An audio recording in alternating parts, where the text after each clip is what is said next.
towards the industry is impeccable, because he immediately said, okay, if this is the concerns that you are raising for investments, we are there and we are with the industry always. So I would just like to introduce you that we are at Invest India. Invest India is an organization which is under Department of Commerce Ministry, and we are an organization which is 49% under Ministry of Commerce and 51% under FICCI and CII. We take care of investments, foreign direct investments categorically, and our own core objective is to bring FDIs to the country. We also help ease of doing business to the for the organizations. And am I audible? Yeah, yeah. Yeah, very much. Yes. Okay. Yes, yes. Yeah. Okay. So that's the core objective of Invest India. And while Invest India has been dealing with a lot of FDIs, a lot of organizations, and a lot of companies from abroad and planning to bring them to our country, we always hear a lot of things, and we wanted to share those need assessment or the concerns that we've understood from various companies. One, I would like to say that in the global market of $577 billion worth of garment exports, India only contributes to 3% of the whole thing. I also would like to say, whenever we speak to our investors or whenever we tell them to come to India, wherein we have everything in the country, we have all the potential with respect to raw material availability, technological know how, rich history in textile manufacturing, and even availability of human resource. Each one, each company or each organization from various countries, they tell us that China is at 60 to 65% of productivity. Bangladesh is at 50 to 55% of productivity, wherein India is only working at 40 to 45% of productivity. We always keep on telling and we keep on saying that, we are going, geopolitical reasons are favorable for us, and we can actually get into a lot of things in terms of China plus one strategy, etc. But I would like to say that our sector, the textile sector, right now is not gaining a lot of profits or understanding from there. So what is it that is stopping us, and what is it that we should be doing better? There are two three aspects that one can do. One is an outside in approach, that what are the kind of new technological things, machinery, etc., etc. One is how do we look inside out, and how can we improve our own factories which are existing, wherein we have people, wherein we have resources, wherein we have everything, and what is it that we can do differently, what we have been doing for a very long time. So we thought that how can we increase our own productivity, what is it that government can initiate with it. So we, government of India is looking at PLI schemes, PM Mitra Parks. Government is also taking a lot of initiatives and improvement efforts like Bharat Tax, etc. We are doing a lot of work in those directions, but I still say that our cost competitiveness of the sector we need to improve, and we need to tremendously improve. And this webinar categorically to discuss these aspects, and also to channelize how we can bring more investments to the country for our sector to grow, not just for sourcing, manufacturing, and so on and so forth, which helps each one of us here in this webinar. So that was the context setting for this particular webinar. And I would really again would like to thank RBC. I would like to thank AEPC, and I would like to thank Wazir for jointly bringing this together. And I'm very, very grateful from government side for each one of you who has joined this webinar, who feels that we can improve and work towards a growth in this sector. So thank you very much for that. Thank you, Dr. Suruchi.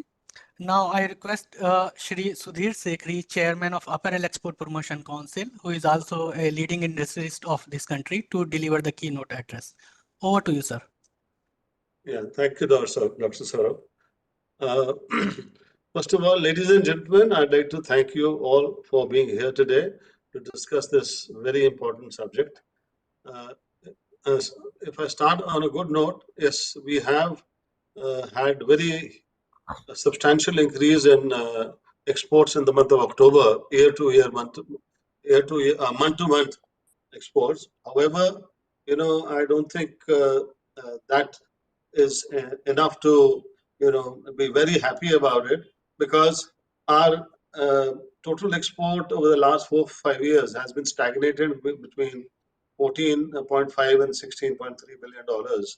And for a country where which has presence across the value chain, right from farm to garmenting, it's a very poor exports, especially when you compare it with our immediate neighbors, Bangladesh, who really do not have any such facilities, and they are way beyond us.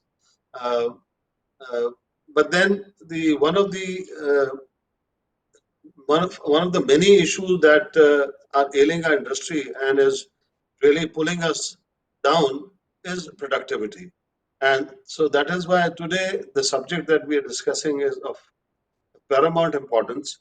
And uh, when you compare, I had on the sidelines of this, before we started this webinar, I had a quick chat with Mr. Bheda, and I wanted to understand, where the 8.8 billion came from, and of course, I'm sure he's going to explain it to you, but in a nutshell, our total manufacturing, including exports, which is $16 billion, and domestic is about $35 billion. So put together is about 51. So he is figuring at a 15% increase in productivity, which means an increase in turnover of about between export and domestic of about $7.8 billion. Now, the sad part is that there is a huge gap between the productivity in India and that say between Vietnam, product gap between India, Bangladesh, and India, China. And I've been informed by Mr. Bheda that the gap is between Bangladesh and India is about 20%, and that between China's productivity and India's is about 50%. I mean, this is really pathetic, actually, I would say. Uh, so anyway, the government, we definitely going to take it up with the government so that they should also come up with some industry friendly schemes and labor reforms so that we can address these issues more effectively. Our goal today is to explore actionable strategies that can elevate our productivity. These include adopting advanced technologies, um, enhancing workforce skills, and implementing modern manufacturing practices.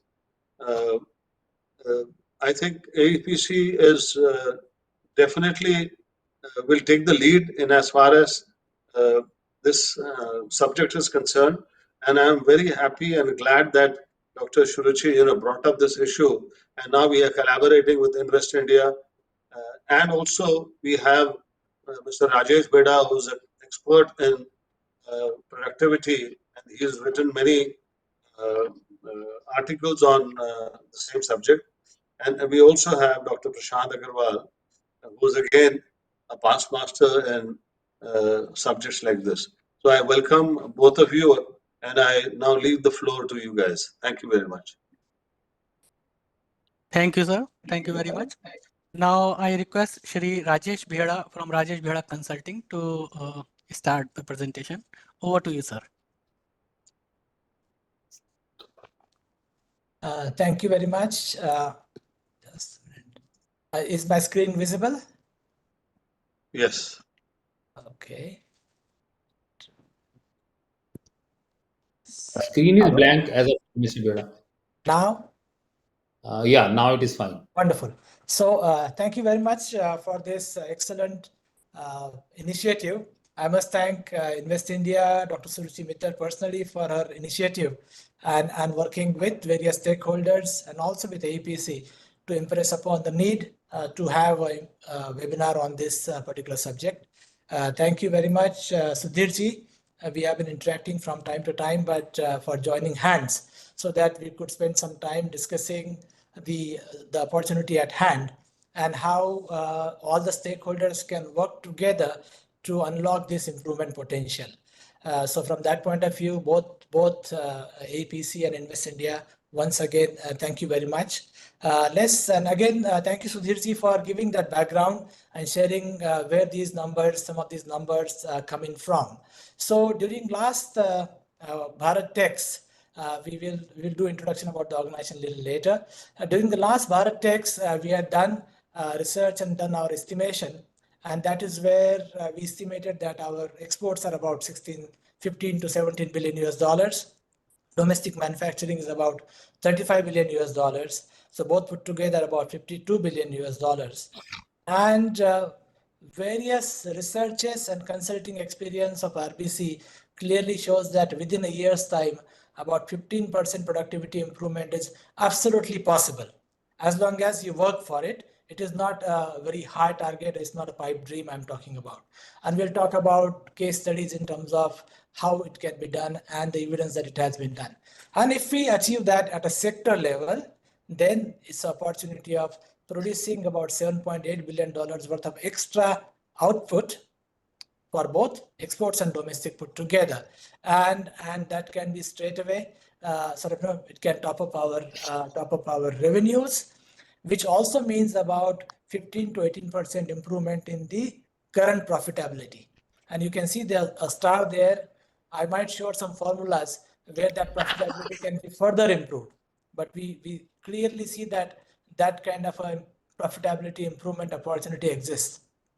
What is also important is that to achieve this additional profitability, there's no need for additional capital investment at this point of time. From your existing investment, this kind of extra revenue can be generated.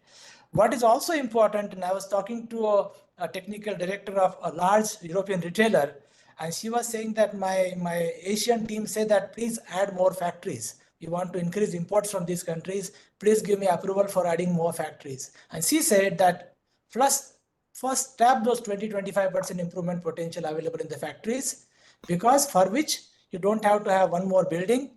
You don't have to have infinite resource. The resources which are already limited, you don't have to exploit those. That is more sustainable, that is more green.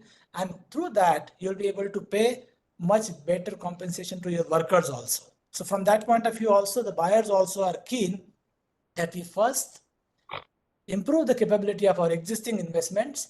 And with that, we will become more attractive for making the best use of new investments also. Because if our productivity paradigm is down, then the new investments will not pay back as much as they need to do. The good news is, of course, and I'm sure that in the next presentation, Prashant will also bring in fair amount of data on the opportunities, market opportunities and so on. But the India as a market is growing. The global market is also growing. So from that point of view, for capable suppliers, there's no dearth of orders. And again, Sudhirji talked about the growth in our exports, which I hope will continue. And it is not a response to some short-term shifts here and there. And both buyers in domestic and international markets are looking for alternative sources. India plus China plus one is a reality. Also must be noted that even global players like US and Europe are setting up factories there. That means there is an opportunity for setting up effective, productive factories. Now, when we look at the benchmarks, and again, Sudhirji talked about some of these benchmarks as such, but when we look at the best-in-class factories, then you're looking at efficiency paradigm of about 75 to 85%, whereas we are somewhere around 45 to 60, depending on factory to factory. If you look at the cut-to-ship ratio, the global benchmark is about 99.9. We are somewhere around 97, 98, both India, Bangladesh. On-time delivery, the buyers expect 100%, nothing less than 100%. How much is our number? There's no published number per se, but we are far, far below what the expectation is. So sometimes looking at these numbers also, it makes you feel a little, not so nice about this industry, because it's a great potential, but we're not been able to tap it. Now, so what do we need to do? At an individual firm level, don't wait, just start today, because the opportunity is big, and I'll also share what it means in terms of the financial gains as such. Within 6 months' time, if you start today, you would be a different factory. There'll be clearly visible gains for you. At a cluster level, together we win, divided we fall. There are many examples. OGTC is a stunning example. T is a stunning example, where we can encourage each other to make improvement. Because sometimes the pessimists sort of pull people down. don't invest into that. No, it's not going to work. It failed in my place. It may fail in your place also. But we need examples of success. And what we need is then the nationwide campaign to create a productive industry. CII did it for automotive clusters, auto components cluster, and they ran a program where hundreds of auto component manufacturers learned about total quality management, Japanese management principles, world-class manufacturing, and today that industry is truly world-class, and we need to go there. And that's what will create $7.8 billion worth of opportunity that we talked about. Now the question is, when we talk about that, can the programs at scale, which are larger, can those be implemented? And here is a case study from one of our program, done in partnership with UK's international brands and support from UK government. And this had about 66 factories from both India and Bangladesh. And you clearly see, and these factories were all kinds, small, big, different products and so on. Average improvement in efficiency was 26%, reduction in quality defects. There was a reduction in worker migration, there was a reduction in worker absenteeism. So we're not only talking about only productivity, we're also looking at HR indicators. More importantly, the workers' wages also went up because the revenue sharing or profit sharing was done from the improvement.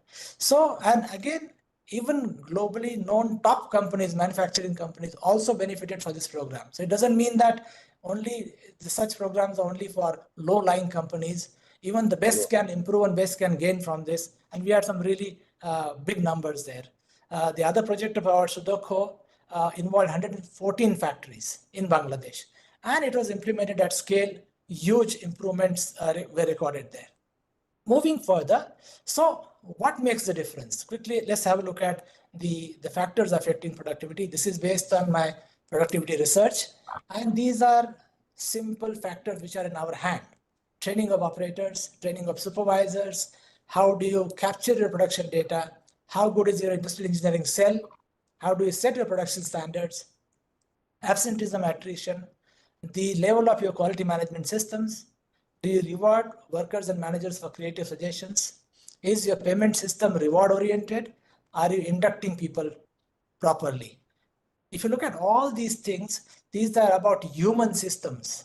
Most of these factors are about people and people-related systems. If our systems are good, and if our managers are capable to drive the organization to world-class level, a lot can be done.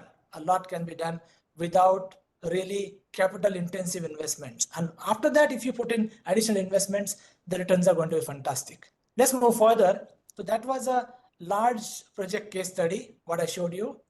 Now let's come to a few case studies from the country. This is from southern part of India, a factory producing underwear. And this factory within about 3 to 4 months time, about 4 months time, had great improvement in efficiency across the factory. They had productivity improvement per person, happened by about 19%. They were able to add additional lines during the same period as such, and able to maintain that efficiency improvement. This is a case study from South India. Well, while talking to Sudhir, he was also asking about difference between North India and South India.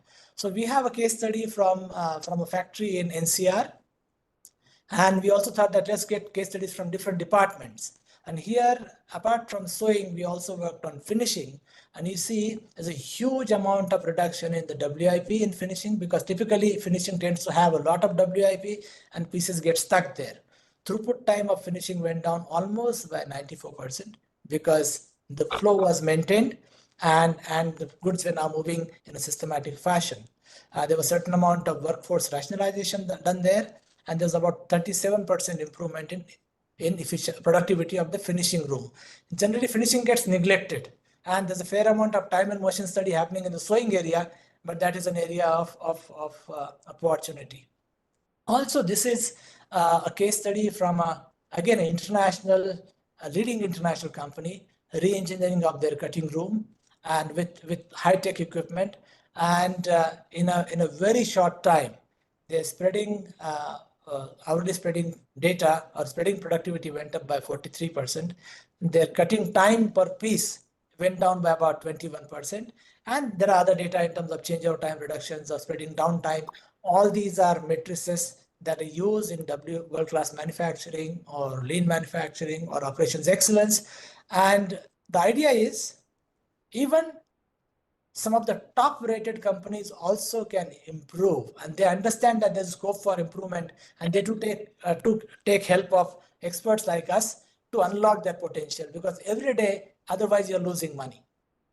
Moving further, also many times when you talk about industry in India, we tend to neglect sweaters, which used to be once upon a time a thriving industry in Ludhiana, which went down, but there's a great opportunity there too. So we need to look at the opportunities there too. And we have a case study here where the line efficiencies went up by about 39% of a particular line, a pilot line. But at a factory level, again, there's a clearly measurable improvement in linking, in knitting, in mending, and finishing processes as such.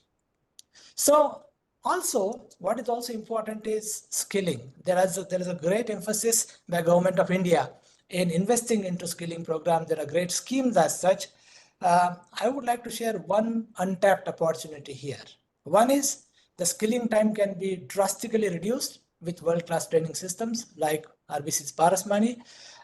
Data of 14,000 workers shows that existing workers' productivity, individual productivity, was improved by 20% through very short upskilling program. This kind of opportunity exists. These workers are already working in the factories, drawing their salaries, but they're not optimally skilled, optimally trained, and that is the responsibility of the management teams. This is a simple example of method improvement, opportunities everywhere, every operation, and it just takes about.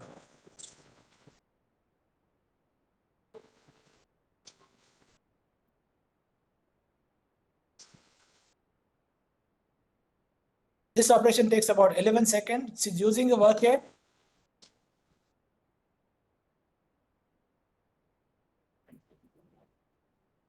This is the improved workhead with pneumatics 5.72. Between two methods, both of which are good, almost 51% reduction in the time. This kind of opportunities exist in almost every operation or every other operation. As long as our teams are prepared to train people up, our teams are prepared to sort of take things forward, it can work. So what are we proposing? So there are two options. Either an individual factory can look at a factory improvement program, which could be anywhere between 6 months to a year. But 6 months is a good time to make reasonably good improvement, starting from baseline assessment, training the team, doing pilot line transformation. But what is important is also, while looking at productivity and quality, we also need to look at HR systems, because many of our factories do face issues like seasonal workers, high absenteeism, high migration. Unless our HR systems are good, we will continue to have difficulties. WCM cannot exist with this kind of transiting workforce which is coming and going. Concepts of Industry 4, zero defect operators, and can be further improved as such. And then we need to roll out the improvement across the factory, because pilot line improvement is fine, but unless the improvement is rolled out to entire factory, we will not get the kind of improvement what we need. So one option is an individual factory can go for an improvement program with the help of external expert, maybe with internal resources, but you have to really work hard for that. Other option is also what we have done, which I had explained in BBW program, where we work together with a group of 5 factories. So in clusters, something of that sort can be done. Get a group of 5 factories, like-minded factories together, work together for about 6 months, and that can also give clearly measurable improvement in productivity, quality, and HR indicators. That's absolutely possible. So if, say, for example, a 500 machine factory implement this kind of program, from the 4th month, the results will start coming in, financial gains will start coming in. For next 12 months, what kind of results are possible? Let's look at that. A 500 machine factory, base efficiency about 45%. With 15% productivity improvement, there'll be additional production volume. There'll also be savings through better quality. There'll be savings also from fabric savings as such, because there's opportunities there as well.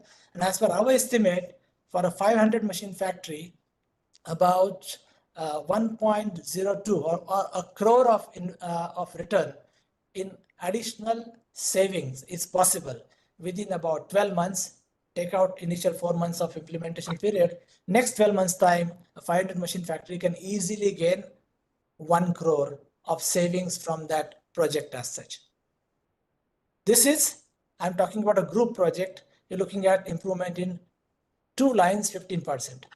If the factory implement that throughout the factory, all the lines, then those savings are likely to be about 1.9 crores of worth of savings through productivity improvement, through cut to ship ratio improvement as quality improvement, and also through fabric savings put together. All these numbers are achievable numbers. I'm not talking about outlandish target as such.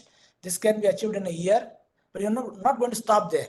If you continue your journey, in about 3 years' time, you can be very closer to manufacturing excellence. But that's not going to happen in 6 months. It's not going to happen in 1 year, but it's going to pay back you very well. Also important to understand is that you can't have manufacturing excellence where you got poor supply chain management or poor planning, because many times you find that most of our production floor struggles with delayed material arrival, delayed approvals, and as a result they are not able to do production the way they have planned, and then you have all kinds of mess in production floor. A lot needs to be done there. Speed to market is a very important aspect. There are exceptions. In India, there are factories that are supplying order receipt to dispatch 10 days. There are people who are doing new sample development again in about this kind of exceptions exist, but that has to go at a country level. We must start looking at Dr. Bheda, sorry to interrupt, but please try to wind up in the next 2-3 minutes. Another 3 minutes, I think we are fine. Thank you very much. So this needs to work upon. Industry 4 and digitalization is also important. I will not get into details as that on that as such, but there are a lot of opportunities there. So also, most of our factories don't understand really the importance of quality. If we do right first time quality, that improves. This one area alone can improve the profitability of the factories by about 20 to 50%. And we have a lot of empirical data to prove that. So if that is added to productivity improvement, then the nature of the industry and profitability will change absolutely. So the question is, why are we missing out? Why not take immediate step?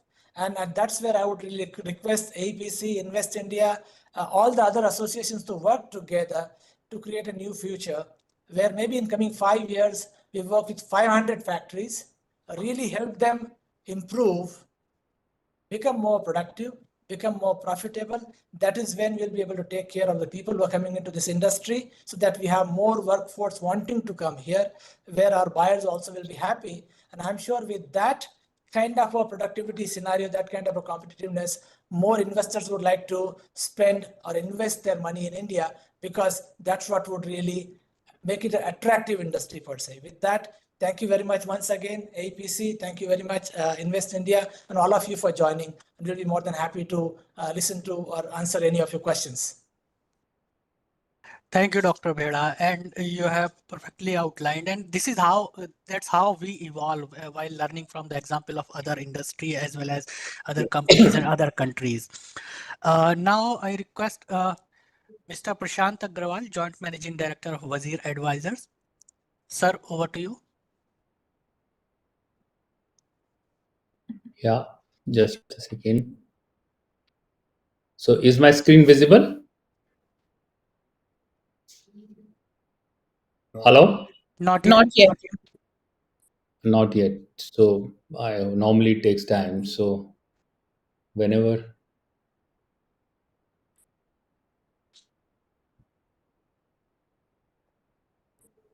Is it visible? No. Not yet. Do you want to run it from our side, or you want to try again?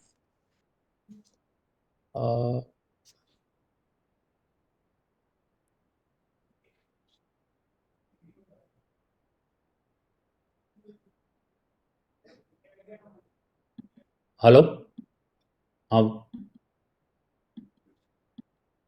हाँ Varun visible है screen नहीं नहीं. No. तो एक बार आ जाना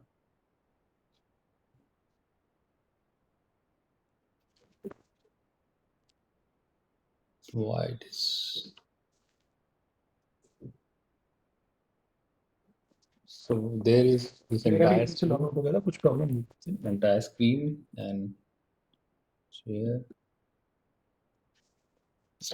Yes, yes. Is it you visible can. now? Yes, yes. Thank you. Thank you. Good afternoon, everyone, and thanks to Invest India and AEPC for giving this opportunity. I think it's a very important subject, and I have been always talking about unless and until uh, as a businessman you don't make money, you don't keep investing. You always India is a growing country.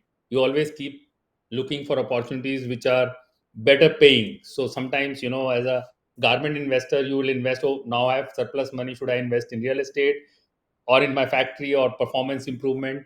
So I think efficiency is a key tool for us as a garment industry to see that how do we really improve. So I think this app topic I have divided into four parts. First, I was just wanted to set the context. First, we are talking about global apparel industry structure and trends. Then seven mistakes. We as Wazir has set up Vastra, uh, which we call as Kapda. Vastra division, Wazir Apparel startup and re-engineering assistance. The, while we were evaluating this, we identified seven mistakes which if apparel factory takes care, it can be really productive. And what is the re-engineering process, performance enhancement, and what does an engineered factory look like?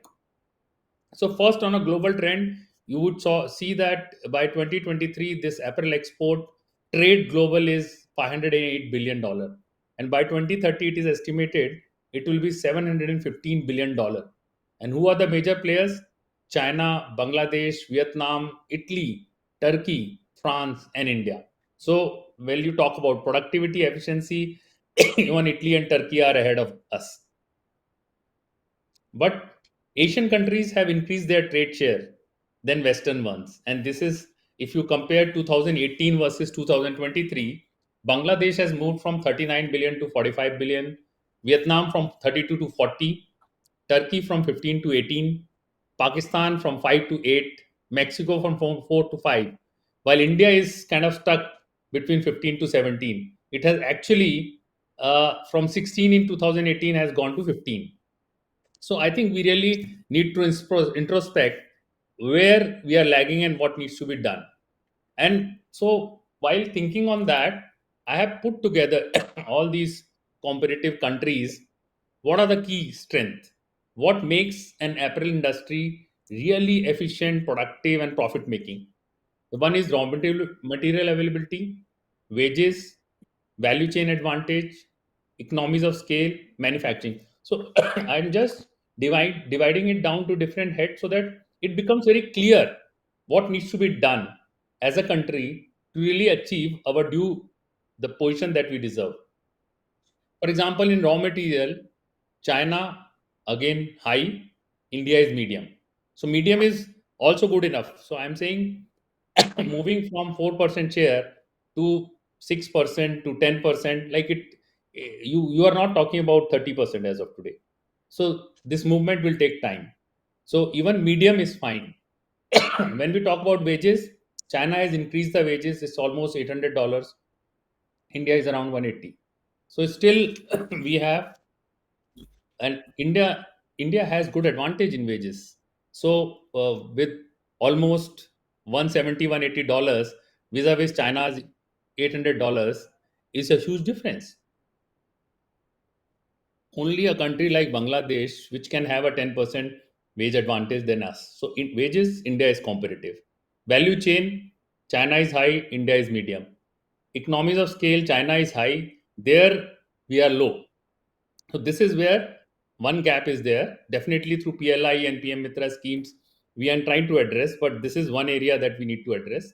The another is manufacturing efficiency, which I think I don't need to go on numbers. Dr. Suruchi has and Dr. Bheda has really explained. China is really high and India is right 40-45%. Vis-a-vis 70%, it's a huge difference. When we say 45 to 60, the difference is almost 30%. So because The base is 45 and you move to 60, even not 70, I am talking about 60 is 30% improvement. And you just imagine if your bottom line improves by 30%, then what it does to your profitability. So this is how is the magic number. This is how the magic which is going to happen here. Now, another emerging apparel sourcing trends, if you talk about geopolitical changes, I think in my whole career of 25 plus years, this is the first time I am seeing in last few years that actually buyers are looking towards India. They're looking that how investment should happen in India, how they improve their efficiency, productivity. They're wanting to buy. But again, when they have to shift from countries like China, Bangladesh, they are looking for same kind of capacities with same kind of efficiencies who can deliver in time. So all of these, so you want to shift from one to other does not mean that even if it is lower capacity, lower efficiency, I have to move. They will look for all destinations, out of which whichever destination is able to suffice their needs is what they are going to go. So geopolitical stable sourcing base, yes, India has. But can buyer come with the same base that we are? No. So I think we have to work. Seeking strategic partnership and consolidation is what buyer is looking for. Buyer is looking for somebody who's a bigger, more efficient factories, and they are looking for strategic partnership. They will not pay more, but partnership means continuous orders, large quantum of orders is a good advantage.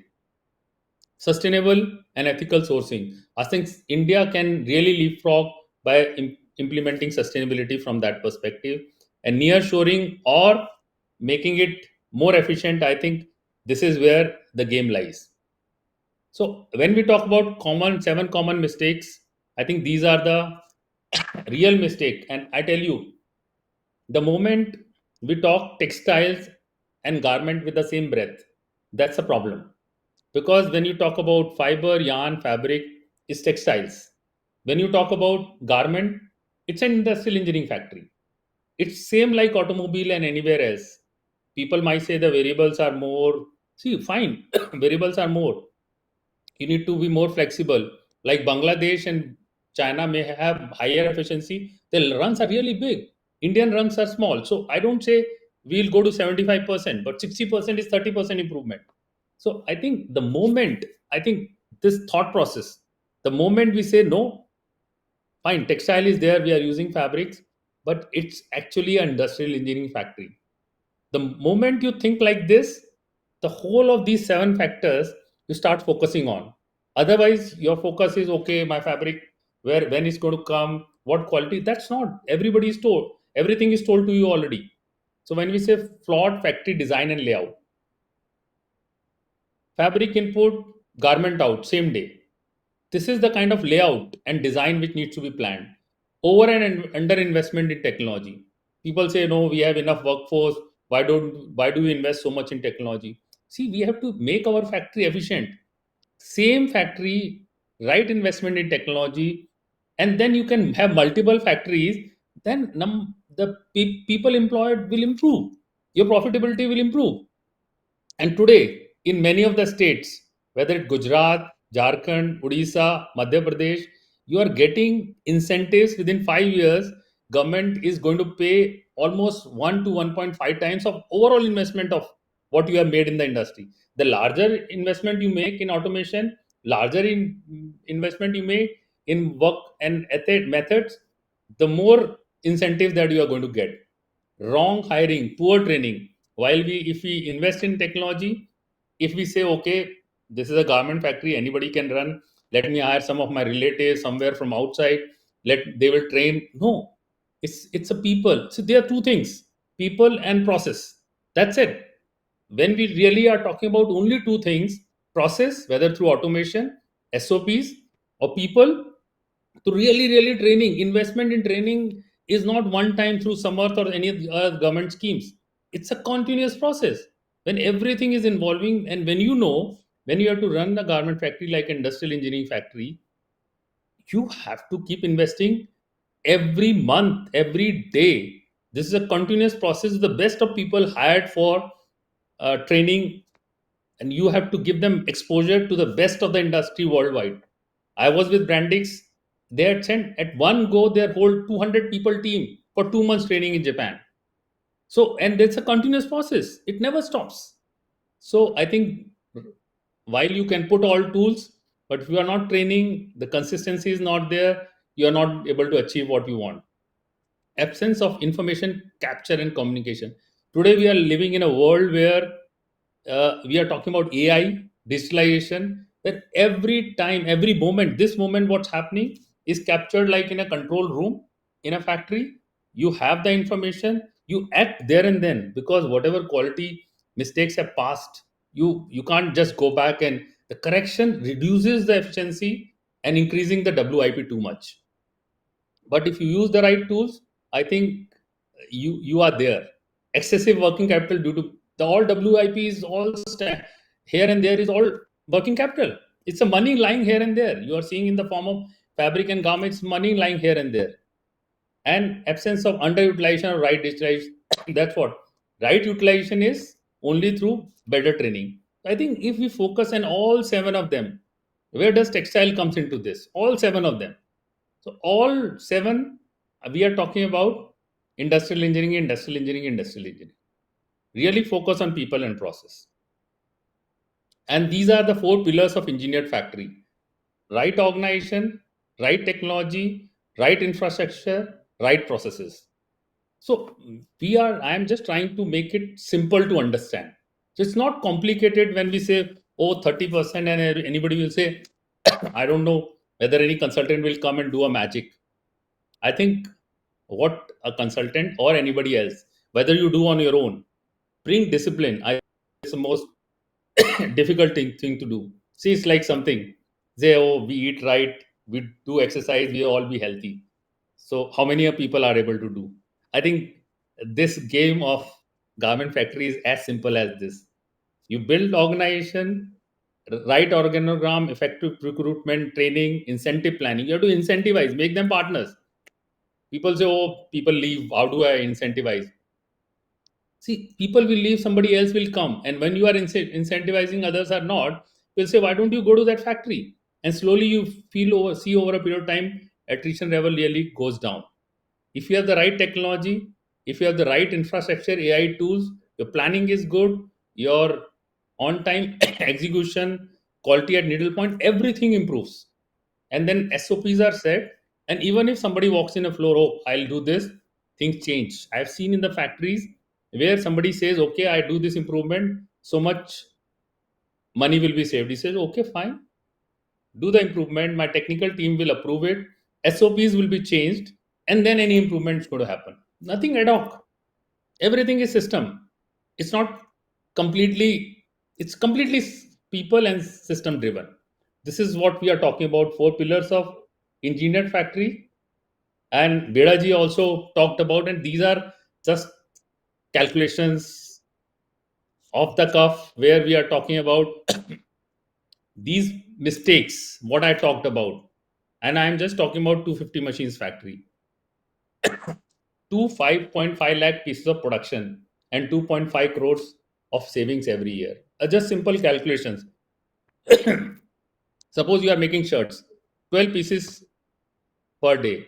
Suddenly your efficiency improves and you start making 15 pieces per day. 3 pieces extra, 250 machines, 300 days, 100 per piece CM cost, and you are saving almost 2.5 crores per year. So even if you say, oh, you are a little bit down, 2 crores, but it's something on the table where somebody can guide and can improve. It's we are talking about, again, for repetition, money on the table which can be picked. And the moment money is on the table is visible, believe me, nobody, neither government or anybody, needs to tell you that you go and invest. People will automatically start investing because everybody wants better return on investment. It should compete with anybody else growing in the industry. At the same time, we know this industry, we are part of this industry, it's our responsibility also to grow there. So some of the success stories, if you talk about, we have done these re-engineering projects worldwide: India, Vietnam, Bangladesh, Azerbaijan, Turkey. So operation ranging NCR, again, factory NCR factories are more flexible, shorter runs, more design oriented. Then somebody will say, okay, is efficiency improvement really feasible there? Yes. 24% reduction in cost per piece, 39% increase in finishing productivity per person, 51% reduction in changeover loss per style. Changeover is a huge loss, 33% increase in cutting productivity per person. So these are the kind of results that is not achieved in one or two lines. When we talk about these results is across factory, where you can see the results in your balance sheets, in your profitability statement. Because with one or two line you might not, but with whole factory you are seeing a direct result there. So that's the kind of projects which are possible. I think Mr. Bheda has also laid down that how through different methodologies some schemes can be structured. Once people get a habit of it, I think there is no looking back. Operations re-engineering of a leading home textile factory. Leading means big, so there are limited players in home textiles, and they have all technology, all money available to them, people available to them. Still we could improve 30% productivity, 30% capacity, 30% in cutting automates. Mr. Agarwal, sorry to interrupt here, but please try to wind up in next 2-3 This minutes. is last slide, sir. Okay, thank you. So that's what, this is what our success story is. In the last, how do we do it? You actually collect data on product mix, machinery, production detail, other performances, identifying information gap, technology gap, planning gap, production gap, skill gap. And then you have to really implement all of these, whether it's machinery, order management, efficiency, MIS, information technology, and all is simple. You have to just process one line, two line, and then across. This is how it needs to be done.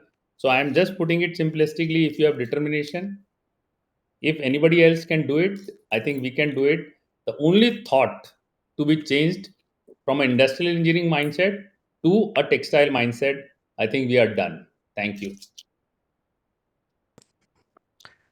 Thank you, Mr. Prashant. Before I ask participant to start the questions, I request Dr. Suruchi as well as Mr. Sekhri to make some remarks, and then we can go to the question answer session with, if you have, sir, Dr. Suruchi. So I would just like to say that, we've had such wonderful presentations by RBC and by Wazir Advisors. I think thank you very much to both of you, Dr. Bheda and Prashant. Thank you very much to both of you. I just feel that, we have an opportunity. We know people, how they have done, what they have done. We see improvements in the factories. I think it's just about a mindset shift that we need to really do now.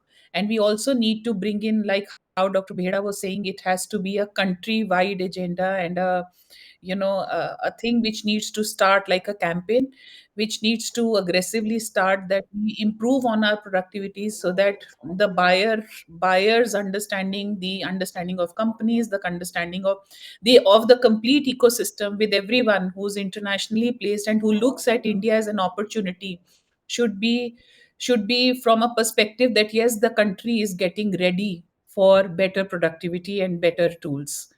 So thank you very much to each one of you.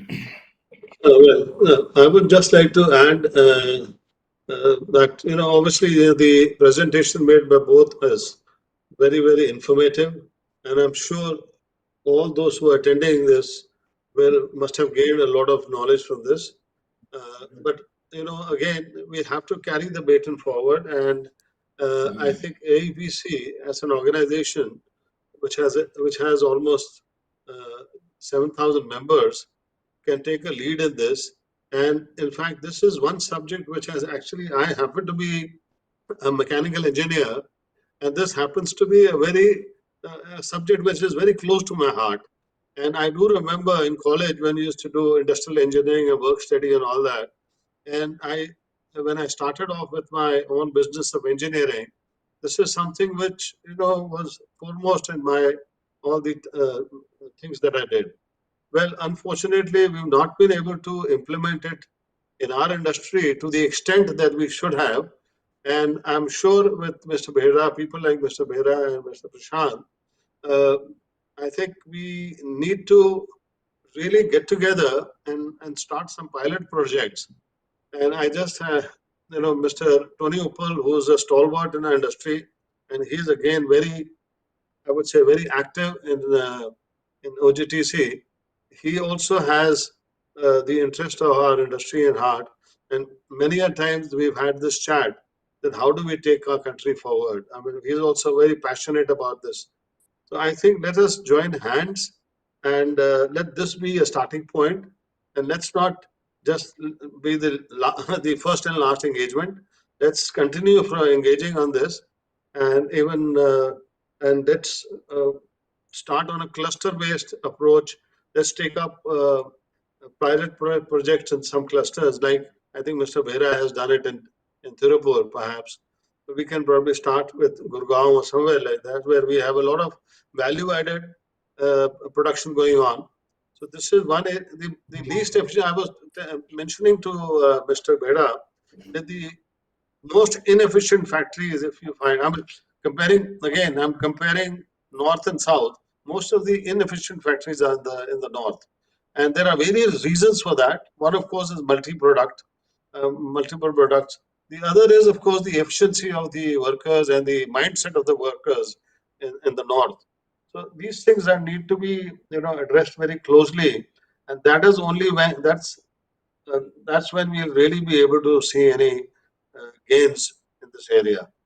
So I do hope Tony is listening to this, and will let's all get together and start a pilot project. Thank you. Thank you, sir. Thank you, Dr. Suruchi.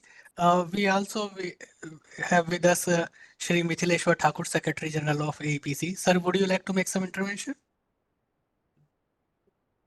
No, I think almost everything has been covered.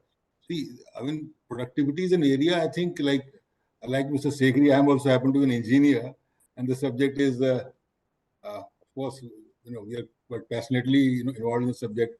We used to study work and time study and all of that. So these are some of the unconventional tools that we'll have to employ basically to take India forward. Otherwise, if you go the way we have been moving, I think there's not much hope. So I would rather, instead of deliberating right now, I would expect that question answer session should begin, and then probably we can have more of a engagement. Thank you. Now I request participant to ask the questions. Please raise your hands, and then one by one you can ask the question, please.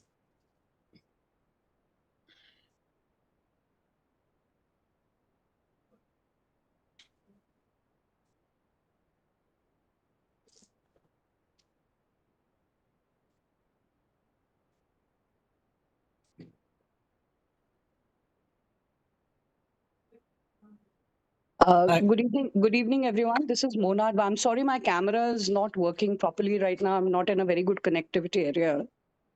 This is Mona Advani from Vivo Apparel. So, hi, everyone. I have a factory in DLF Industrial Estate, Faridabad. Now, as per me, meaning going through, it was a wonderful presentation, and thank you, EPC, for really bringing this forth with Invest India and everybody. So one of the very practical challenges, like I'm a mid-size factory, that we face is consistent work. So now it is a very catch-22 situation where we invest in technology, SOPs, standard training manuals, training the staff. Now the biggest problem happens in North, as Sudhirji very rightly said, that North, the whole attitude of labor and workforce is extremely different. So even though we continuously invest in training them, there is a huge attrition problem that we face. So in that sense, if there is some in some way, because the labor would say, and then we are not able to, like, even when we are we don't have large runs, like especially north, like in here very few factories are getting large runs. We are not getting very large runs that we are able to run our factories consistently. Mostly the buyers are looking at us only for value add productions. So when we are doing value add productions, the efficiency levels, everything gets disturbed there, and then the consistency doesn't remain. So how can we find a solution to that? And even when factories participate in the AEPC fairs, showing the results are not very good. The conversion of orders from sampling is not all that great. So money wise, it doesn't really become very, it doesn't really kind of gel well. So how do we help, how do we work on that, with all keeping all things practical? I think Mr. Bheda will take it up. Thank you. Thank you for that question. Do understand the challenges of NCR industry. These are quite typical. I would say there are two ways to start the improvement. The problems in life are not going to go away, but we have to find solutions within that. And we see that even small factories in NCR with fashion products, quite a few of them are OGTC members. In spite of the challenges, have made some good strides both on productivity, quality, and HR systems. That gives you an advantage of being more price competitive, and as a result, you are able to attract many more orders than otherwise. So one is a vicious cycle. Other is you have to start somewhere, and I'm sure that there are buyers who are looking for factories, even small, but who are able to deliver better product, and you'll get more consistent orders coming in. It's not going to happen in one day, but our experience suggests that even in NCR, certain HR practices, certain productivity improvement practices, and certain waste reduction practices can really help you and help you get some buyers who give you orders in lean season. Maybe they are in different geographical areas as such. So, but don't lose hope. Reach out. There are ways, and there are a lot of examples of success within NCR as well, even for small factories. Dr. Bheda, who can we reach out? See, what happens is that when we go to the buying houses, like being a mid-sized factory, I'm into kids wear. I specialize in kids wear from the past 30 years. And being a mid-sized factory, when we go to, there are too many compliances that we have to go through, right?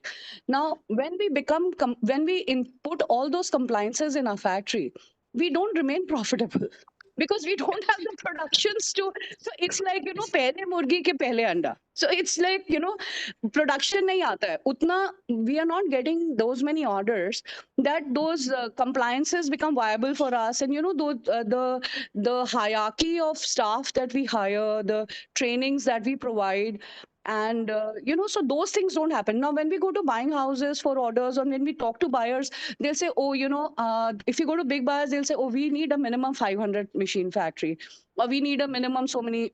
Then we don't, and then that for value addition factories is not. So how can we actually get some clarity? Okay, Who Mona, can help us thank in you, giving Mona. us some clarity on that? Reach out to AEPC, reach out to us. Okay. There are solutions for small size factories. There are certain buyers who are looking for small size factories. Okay. And as long as certain principles are okay, they can be flexible in terms of giving you breathing space to be able to come up to a particular level. So, Okay. but yes, sometimes buying agents and their demands can be daunting and can be prohibitive for you. But do reach out. Reach out to Prashant, reach out to me, reach out to APC.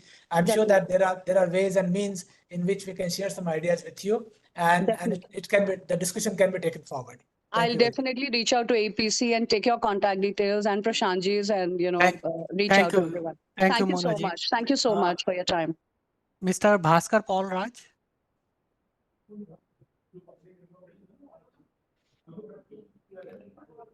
Mr. Bhaskar Paul Hello? Raj.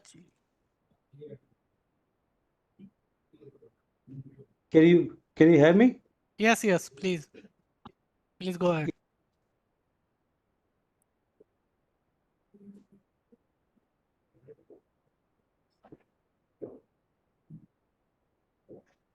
Mr. Bhaskar, we can hear you. Please ask your question.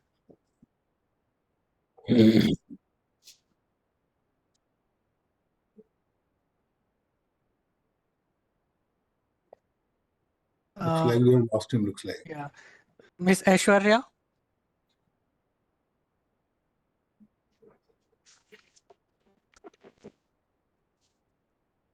Miss Sangeeta? Those who have asked question in chat box, they can also redirect their question here also. Miss Sangeeta? Miss Aishwarya?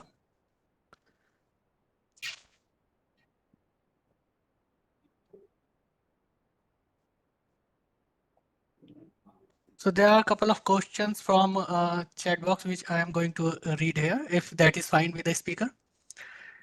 So Yeah. Ms. Sangeeta has asked, I would like to ask the experts, according to your research, from which countries India is expecting to get huge orders in upcoming months? See, again, to talk about our orders, definitely US and Europe are our big markets. But as we have signed FTAs, I think Australia, Middle East, these are the new countries that we are working on. Japan is a long term bet. So, definitely, and whom we are expecting, all these orders from US and Europe are really coming in. And Sudhir Sekhri ji and Tony Uppal ji can talk about, the orders are coming in from there already. It's not that when they will come, they are already there. I think we have to, what last question also Beda ji answered, it's we have to put our house in order. It's like cost per minute. The moment you work on your industrial engineering techniques, your quick changeover techniques, incentivization of workforce, once you work on this, you become more viable for somebody to give you orders, and orders are there in the market. So orders today, I think in last few months, is not an issue. There are factories who are booked till April, May. We have seen. Uh, Thank you, sir. There is another question by Miss Aishwarya Pillai. How profitable is merchant trading compared to manufacturing it? So manufacturing is always the best thing to do. See, merchant trading you can always, but in long term, when buyers are consolidating, they're always looking for good manufacturers. See, I'm not saying one business is right, another is wrong, but a long term solution is be into manufacturing, take control of it, keep growing as you make more profits. I think that's the future, and India is looking for that future. Merchant and training and all, everybody can do. I think that's not the future. Right. Mr. Rajesh Kalra? Hi, this is Rajesh Kalra, now living in Europe for last 30 years. My approach to augment the value of Indian export is totally different. We cannot retrain the horse which has been trained in a certain way for last 50 years. So the best approach is to use the present infrastructure, training, and everything we have, and concentrate on building brands. Because this is the right time, we Indian exporters, we need to build brands and attack the European and the American market. There's a very big vacuum. All the big brands are suffering, they're closing down stores. And the most important part is the Indian diaspora only in Europe and UK is 30 million strong. And believe me, I have been living here for last 30 years in Europe. In every country I've lived here, I've done business. I have my consulting business. I was also an exporter. I was also a quality controller in India. I've been in all sides of the table in the export industry. So all the concerns which have been raised by Monica ji, and I've heard the presentations also, everything can be settled and answered if we launch Indian brands and help them to launch in Europe. So this will, the biggest advantage will be, it will change the attitude of our exporters. In Indian society, the technology, the money, the time spent is not the problem. Problem is our attitude. See, I've been in the leather industry and textile industry. The attitude is, exporter will accept an order for a $20 shirt. Price has been negotiated, everything has been negotiated, embellishments have been negotiated, finalized. When the buyer is gone, then the cost cutting starts. And when the top level starts talking about cost cutting, then it goes down to the cutting table and to the stitching table. The tailor will think, अरे इसका तो ये तो $5 का shirt है, इसमें stitching एक दो ऊपर नीचे चलेगा. This attitude can never be changed in India. To change this attitude, as the honorable gentleman said, we have to do pilot project. We have to do a pilot project where we bring in new people, new technology, new everything, and then scale it big. If we try to retrain the old horse, I have been trying that for last 30 years. हुआ नहीं. So the best way to add value to the exports and increase the market is to go on branding. If a factory has 100 crore turnover at this point today, they depute just 1 crore on building a brand, start a sister concern to build brand, and the learning, the effect and the benefits which they will see in that small unit, slowly they will start to implementing those values and those processes into the balance 90 crore turnover. I mean, Thank that's why I'm Mr. organizing a Kalra. I have Swadeshi to, trade. yes, I have to That's interrupt the here. reason I'm organizing a Swadeshi trade fair here in March and Thank you. invite all the manufacturers to come and bring their brands to Europe, and we'll help you launch and help you go global. Thank you, Mr. Kalra. We Saurabh, have Saurabh, I have a flight to catch, so I'll be available in my car. So I'm just joining in my car. I'm just going no towards problem. airport. Huh? No problem. So we have another question from Ms. Kirtana from Madura Courts. How are segments of apparel doing from premium domestic to value retail and fast fashion? India is growing rapidly in fast fashion, and what are we doing to fulfill the same? Dr. Bheda, would you like to take this question?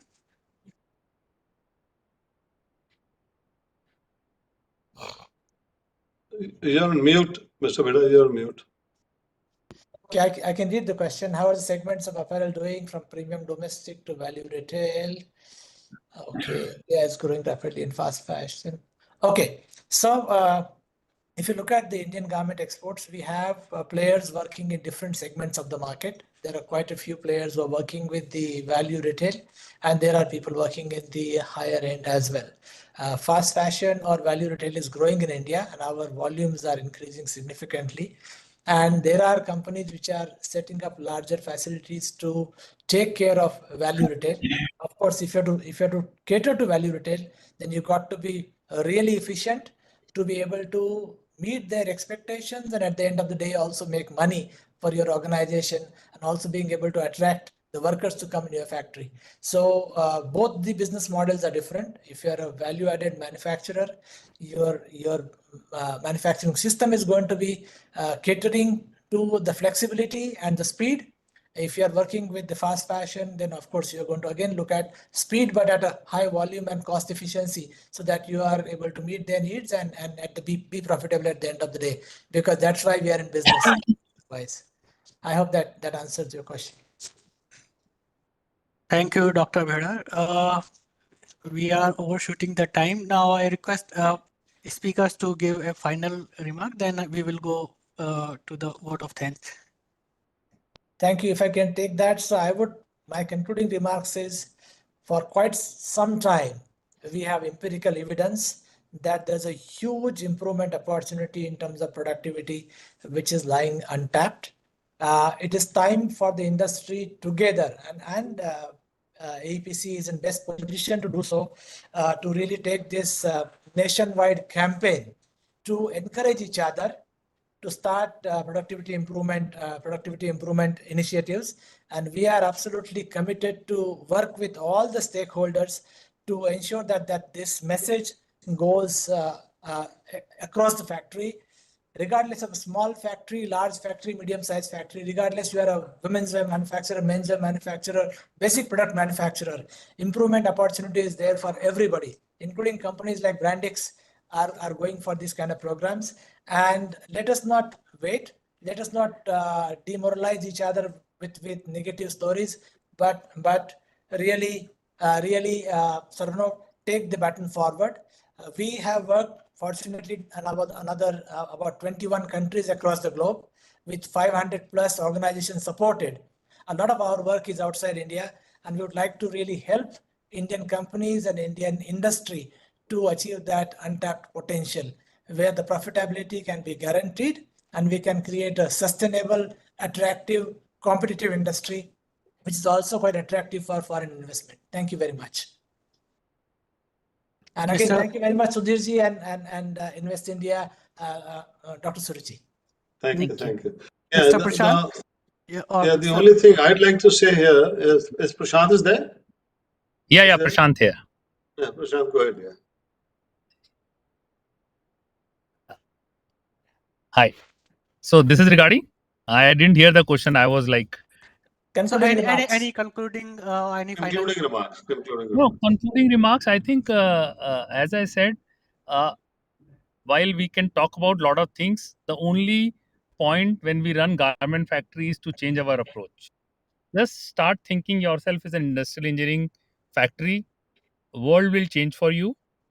The cost per minute will what you will talk about, not whether my orders are going. The moment you talk about cost per minute and you are the orders, so it's not all orders are large orders which are going to go to China or Bangladesh. There are so many orders which are going to come to India. And Indian domestic factories are really doing well. So there are good players. Flexible factories is what small players also need, while you need large scale investments. So India needs everything. India does not need only large scale. So the moment approach changes, profitability comes, you will invest more and more. Bias, the whole questions about bias not coming, everything is going to change. I think my last is approach needs to change. I think Invest India, AEPC, OGTC, all of us have to make an effort to see that some of the companies start getting benefits of it, and then it can be rolled out all over India. And being a productive industry and huge employment, I think that's a future for us. Well, see, I would like to say something to small exporters like Mona. Please do not lose heart, because the next decade is India's decade, especially in the garment business. And so you're going to come across many opportunities. Of course, it does take time. Any new business does take time. It needs preservation. So I hope you're participating in the Bharat Text 2025, which is going to be held in February 14 to 17. If you have not, then you probably missed the boat because the space is all gone. But still, there are other small fairs also overseas as well in India. So I think you need to continue participate. If you do not have access to overseas buyers sitting here in India, then IAGF and Bharat are the platform, are two of the platforms where you can meet a lot of buyers. Yes, the government is also aware of the support that is to be given to the micro and small industries, especially industries like garment wear, which is labor intensive. And the MSME ministry is going to come up, textile ministry is going to come up very soon with some new policies, which are especially directed towards the micro and small industries. So please do not lose hope and continue with your efforts, and you will definitely succeed, I must say. Thank you so much, Sudhirji. Really appreciate it. Thank you, sir. Dr. Suruchi, any final remark? Yeah. So my closing remarks would be that we see a lot of investments which are moving into our country. Call it geopolitical reasons, call it that we have, as India as a market, we've already proven it to the world that we can do it. I think it's all about the change that we need. A lot of times we hear change is a little difficult. I think we all know the solution. Let's bring it on, and I think we can all make it happen for our own garment and textile industry. Thank you very much. Thank you, Dr. Suruchi. Now I request Shri Mithileshwar Thakur, Secretary General of AEPC, to deliver the vote of thanks. Over to you, sir. Am I audible, Saurabh? Yes, sir. Yes. Well, good afternoon, esteemed guests and participants. On behalf of Apparel Export Promotion Council, it's my privilege to extend a vote of thanks to each one of you who contributed to the success of today's all-important webinar. Well, you all know that despite having massive fabric infrastructure, despite having minimal import dependence, despite having presence of entire value chain respect to each fiber, wide range of designs and offerings that India offers, rich legacy in textile and apparel sector, India has fallen way behind other textile manufacturing countries, after dismantling a quota regime provided by what you call a multi-fiber agreement. So our export curve actually, in a way, has flattened over the last few years. In fact, last year's our figure was even below 2018 figure. That's sad. And we know that all competing countries like Bangladesh, Vietnam, and Cambodia, they enjoy significant advantages, sometimes unfair advantages like tariff advantage, LDC benefits, other concessions, longer working hours for their workers, and all of that. We are not really operating, I would say, at level playing field, and in fact facing unfair competition. Now we have a mammoth export target of $40 billion by 2030. So extraordinary goals would require extraordinary effort and unconventional strategy. Therefore, notwithstanding the opportunities that have been offered by realigning of supply chain like China plus one and Bangladesh plus one and all of that, India cannot really benefit unless we quickly address issues of capacity augmentation, skilling, labor reforms, and innovation. We cannot effectively compete otherwise unless we enhance our productivity level, which in turn, of course, we achieved by leveraging advancement of Industry 4.0, such as artificial intelligence, IoT, blockchain technology, 3D modeling, and all of that, which can really transform operations, streamline efficiencies, and drive higher growth. Today's session deep dive in all these strategies to enhance productivity in our sector, and I'm sure all the participants have immensely benefited from it. I extend my sincere gratitude to Dr. Suruchi Mittar from Invest India for partnering with the AEPC and also setting the context for the deliberations on all important topic. I also sincerely thank Mr. Rajesh Bheda and Mr. Prashant Agarwal for the overview on the opportunities and challenges that lie ahead the sector of textile and apparel, and also for sharing their valuable insights and actionable frameworks to help us achieve the ambitious, target of enhancing, productivity improvement by US dollar to 7.8 billion. I would also like to express my heartfelt thanks to our visionary chairman, Sri Sudhir Sekhri, for taking time out of his busy schedule to share his foresight and vision and emphasize the urgent need of the industry to address challenges. Under his leadership, the sector is witnessing unprecedented growth, and with his dedication, dynamism, and relentless effort, we sincerely hope the momentum continues. Finally, I extend my deepest gratitude to all the participants for the active engagement and thoughtful contributions. Your enthusiasm and collaboration spirit has been instrumental in making this session a resounding success. Let us carry forward this and work together to unlock the full potential of our industry. Thank you all. Thank you everybody for the participation. Thank you. Thank you, sir. We will be sharing all the presentations with the contact details of all the speakers with the registered participants. Thank you. Thank you, everyone. Thank you, everybody. Thanks very much. Thanks Thank a you lot, very everybody. much. Thank you. Thank you.